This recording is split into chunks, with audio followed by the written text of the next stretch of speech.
اور ایسا جھوٹ جو آپ کے مفاد کے لیے ہو. عوامی مفاد میں جھوٹ بولا جائے تو ٹھیک ہے، بولنا پڑتا ہے، بعض وقت ایسا ہوتا ہے، لیکن جب اپنے مفاد میں جھوٹ بولتے ہیں تو اس کا مطلب یہ ہے کہ آپ نے عوام کو نظر انداز کیا. اور یہ لوگوں کا پرانا وتیرہ ہے مسلم نون کا کہ وہ عوام کے مفادات کو نظر انداز کرتے ہیں اور اپنے مقاصد کو آگے بڑھاتے ہیں. انہوں نے ماضی میں پاکستان کی ترقی کے لیے جتنے جھوٹ بولے، کیا پاکستان نے وہ ترقی حاصل کی؟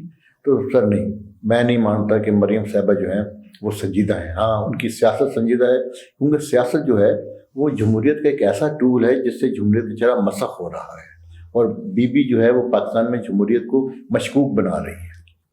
خان صاحب، آپ کو یاد ہوگا کہ زبیر عمر صاحب کی ایک ویڈیو آئی تھی تو مسلم لیگ نون کی طرف سے اور ان کے حامی لوگوں کی طرف سے، اینکرز کی طرف سے کہا گیا کہ یہ ٹوٹے جوڑ جوڑ کے بنائی گئی ہے. لیکن ثاقب نثار کی ویڈیو سامنے آئی ہے تو اس کو ٹوٹے جوڑ کر بنانا وہ نہیں، ایک ہی جگہ ایک ہی طرح کی یہ واردات اگر ہوئی ہے تو ایک ہی طرح کی، لیکن اس کو نہیں مان رہے.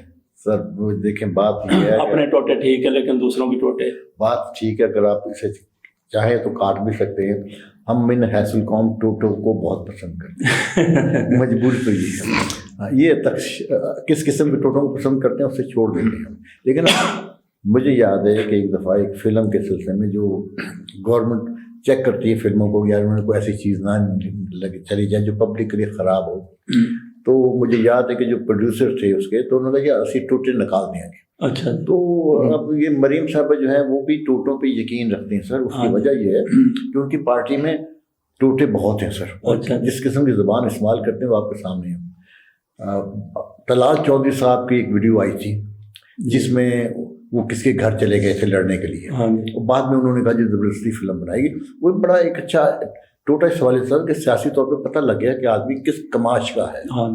تو اس قسم کے مواد اچھا وہ سب سے قریب ہے مریم نواز شریف، اور بھی قریب ہیں. اور دیکھیں اخلاقی طور پہ ان کے اوپر اگر انگلی اٹھائی جائے تو مسلم لیگ نواز اس پہ شرمندہ نہیں ہوتی جی، کیونکہ وہ جان نثار ہیں سر. اور اسلام میں تو جان نثار کا تصور کچھ اور ہے، سیاست میں جان نثاری کا تصور کچھ اور ہے سر.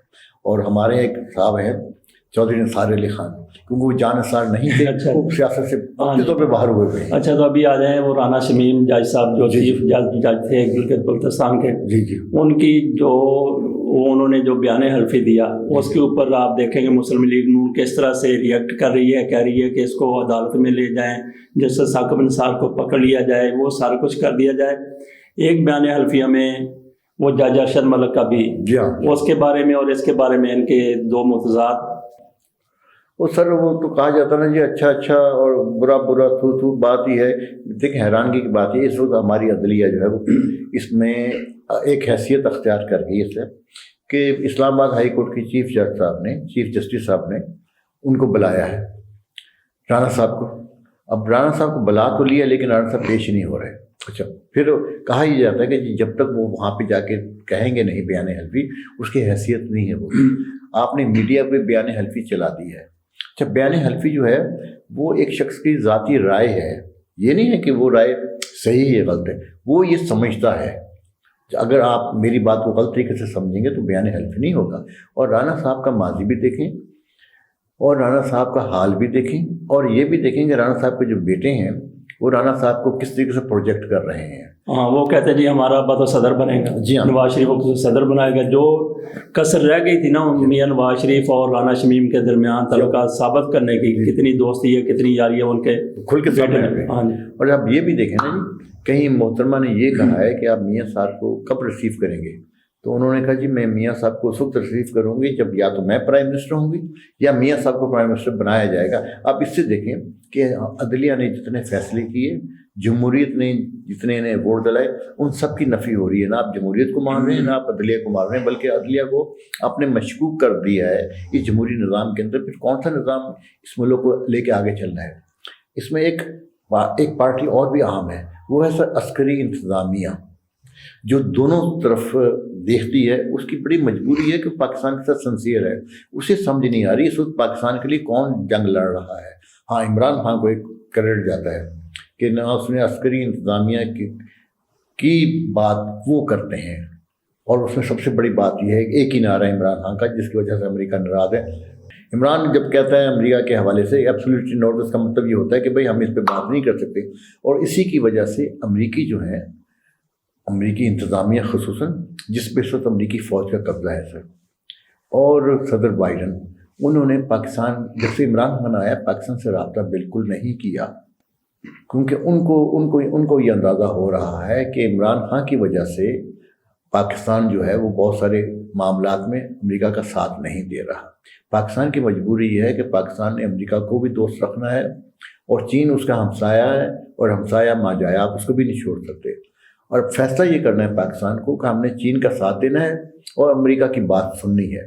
بات سننے میں کوئی حرج نہیں ہے، لیکن فیصلہ ہم نے عوام کے مفاد میں کرنا ہے۔ خان صاحب، یہ جو آڈیو مریم نواز شریف کی سامنے آئی ہے، اس پر مریم اورنگزیب کی طرف سے یہ کہا گیا ہے کہ یہ 2009 کی ہے۔ اچھا، آپ کی اطلاع کے مطابق اس میں یہ بھی کہا گیا تھا کہ ندیم ملک جو ہیں ARY کے، ان کے سکرو کسنے ہیں، اور ساتھ اس ویڈیو میں، آڈیو میں یہ کہا گیا مریم نواز شریف کی طرف سے کہ سماج کو نہیں دینے اشتہارات، 92 کو نہیں دینے، 24 کو نہیں دینے، ARY کو نہیں دینے، ان 4 کو اشتہار نہیں دینے، ندیم ملک کے سکرو کسنے ہیں۔ آپ کی اطلاعات کے مطابق 2009 میں یہ سارے کے سارے چینل موجود تھے اور اسی طرح سے تھے۔ ایک تو بات یہ سر، یہ اس وقت چینل نہیں تھے۔ پھر مریم صاحبہ یہ بھی کہتی ہیں کہ جناب انہوں نے یہ 92 اور 24 نہیں تھے، انہوں نے ایک یو ٹرن یہ لیا ہے کہ جناب بالکل یہ بات آف دا ریکارڈ انہوں نے کہی ایک جگہ کہ یہ بات درست ہے کہ یہ بات میں نے کہی، لیکن یہ میں نے پارٹی فنڈ کے حوالے سے کہی۔ ہمیں اگر پارٹی فنڈ کے حوالے سے کہی تو یاد رکھنا چاہیے کہ پارٹی فنڈ جہاں جہاں انویسٹمنٹ کرتی ہے، پیسے دیتی ہے، الیکشن کمیشن اس کا ریکارڈ رکھتا ہے۔ اب معاملہ اور بڑھ جائے گا جب الیکشن کمیشن پر جائیں گے اخراجات کے مد کے اندر، تو پتہ لگ جائے گا مریم صاحبہ کا کہنا کتنا صحیح ہے۔ یعنی کہ ایک جھوٹ کے جتنے بھی جھوٹ بولے ان میں ایک اور کا اضافہ ہو گیا۔ اور الیکشن کمیشن کا بھی امتحان ہے سر اس وقت کہ ان کے اخراجات کے بارے میں کیا کہتا ہے۔ دیکھیں، الیکشن کمیشن اب تک فیصلہ نہیں کر پایا کہ بیرونی امداد جو مختلف پارٹیوں کو ملی ہے وہ کس نوعیت سے ملی ہے، کس حیثیت سے ملی ہے، جس کے نتیجے میں یہ ہوا کہ جو کیس عمران خان کے خلاف ان کی پارٹی کے خلاف تھا وہ بھی پینڈنگ ہو گیا ہے، کیونکہ عمران خان اور ان کی پارٹی کہہ رہی ہے آپ نے ہمارا تو دیکھ لیا، جو کچھ بھی ہم نے سامنے پیش کر دیا۔ کیا پیپلز پارٹی اور مسلم لیگ نے بھی کچھ پیش کیا؟ انہوں نے نہیں پیش کیا، اور جس کی وجہ سے، لیکن بات یہ ہے کہ اس وقت جتنی بھی سیاست ہو رہی ہے وہ جھوٹ کی بنیاد پہ ہو رہی ہے سر۔ جی خان صاحب، بہت بہت شکریہ۔ اس کے ساتھ ہی ہم اس ویڈیو کا اینڈ کرتے ہیں، لیکن میں آخر میں یہ ضرور کہوں گا کہ پاکستان میں یہ عموماً کہا جاتا تھا، بلکہ ہمیشہ کہا جاتا تھا کہ پاکستان میں کسی بڑے کو نہیں پکڑا جاتا، جب بھی پکڑا جاتا ہے کمزور کو پکڑا جاتا ہے۔ جسٹس ثاقب نثار اور آصف سعید کھوسہ، یہ 2 ایسے جج ہیں جنہوں نے بڑے لوگوں کو گریبان سے پکڑا۔ آپ کے سامنے ہے میاں نواز شریف، آصف زرداری، مسلم لیگ نون کے بڑے بڑے لیڈر، پیپلز پارٹی کے بڑے بڑے لیڈر، لیکن جب ان کو ثاقب نثار نے پکڑا، آصف سعید خان کھوسہ نے پکڑا، تو یہ لوگ ان کے پیچھے پڑ گئے۔ بڑے لوگوں کو پکڑا تو یہ لوگ ان کے پیچھے پڑ گئے اور ان کے خلاف جس طرح کی مضمون مہم چلا رہے ہیں، آپ کے سامنے ہے کس طریقے سے گوبر ہاتھ میں لیے ہوئے ہیں اور بہت کوئی غلاظت ہاتھ میں لیے ہوئے ہیں، گند ہاتھ میں لیے ہوئے ہیں، اچھال رہے ہیں، پھینک رہے ہیں بے شرموں کی طرح، بے غیرتوں کی طرح۔ تو یہ ہم نے یہ کرنا ہے بطور قوم کے ایک بندے نے، میں یہ نہیں کہتا کہ آصف سعید خان کھوسہ اور جسٹس ثاقب نثار یہ دودھ کے دھلے ہوئے ہیں، ان میں بھی بڑی کمزوریاں ہوں گی، بڑی بشری کمزوریاں ہوں گی۔ جج کہاں سے بنتا ہے؟ آپ کو پتہ ہے وکیل سے جج بنتا ہے، اور ہمارے وکیل کس کماش کے ہیں، ان لوگوں میں بھی یہی بہت کچھ ہوگا۔ لیکن ان لوگوں نے جو چند ایک فیصلے کیے ہیں وہ تاریخی فیصلے ہیں۔ لوگوں کو یہ کہنے کی اب ضرورت نہیں رہی کہ پاکستان میں بڑے لوگوں کو نہیں پکڑا جاتا۔ ان لوگوں نے بڑے لوگوں کو پکڑ کر دکھا دیا، لیکن ان کی اب کردار کشی ہو رہی ہے۔ ہمیں کیا کرنا چاہیے؟ ہاتھوں میں ہاتھ دو، جسٹس ثاقب نثار کا ساتھ دو۔ اس کے ساتھ اجازت چاہیں گے، فی امان اللہ۔